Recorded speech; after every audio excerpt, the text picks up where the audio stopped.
interested in methods for AI as well as applications of population genomics, and I was you've probably been bothered by me about this DTP I was applying for, AI for cross-cell biosciences. You'll hear more if that's successful.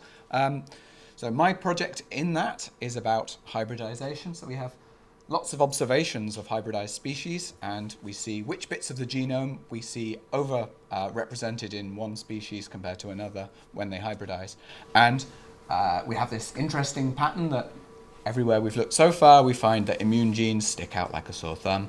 And this is interesting intrinsically, but it's potentially useful as well if you're interested in conservation and understanding differences between species that are hybridizing, either the ones that do this by accident or ones we're doing so on purpose through breeding programs in conservation or in agriculture.